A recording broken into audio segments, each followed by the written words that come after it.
विधान परिषदेचा कामकाज सुरू होताच फक्त 3 सदस्य उपस्थित होते आणि यावर आता एकनाथ खडसेंनी नाराजी व्यक्त केलेली आहे। एकनाथ खडसे, शंभूराज देसाई, मंत्री जयकुमार रावल हे या ठिकाणी उपस्थित होते।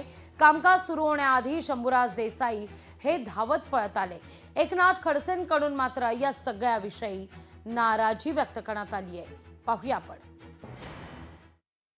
अर्थसंकल्प या अधिवेशनाचा हा शेवटचा आठवड्यामधला शेवटचा प्रस्ताव आहे आणि अशा या महत्त्वाच्या प्रस्तावाच्या वेळेस एकही मंत्री या सभागृहामध्ये नसणं, तुम्ही आलात धावत पळीत।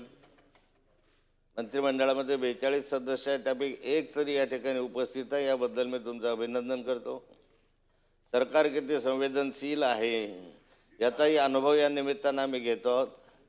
अंतिम आठवडा प्रस्तावामध्ये सारेच विषय असतात, त्यामुळे सर्वसाधारण काही मंत्री तरी उपस्थित राहावे अशी अपेक्षा आहे।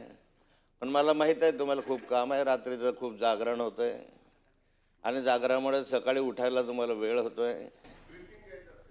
हा ब्रीफिंग घ्यायचं असतं तर आम्हाला नका, आमचे नसतात का कामं, का तुमचंच ब्रीफिंग असतं का?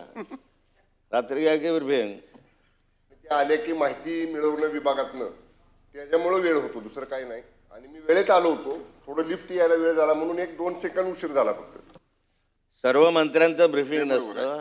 मी मंत्री राहिलेलो आहे काही काळ, 15-1 वर्ष मी होतो। तर जाऊ दे सभापती महोदय, सरकार किती असंवेदनशील आहे याचं उदाहरण या ठिकाणी आपल्याला दिसत आहे। लोकशाही मराठी ऐका, पहा, जागरूक रहा।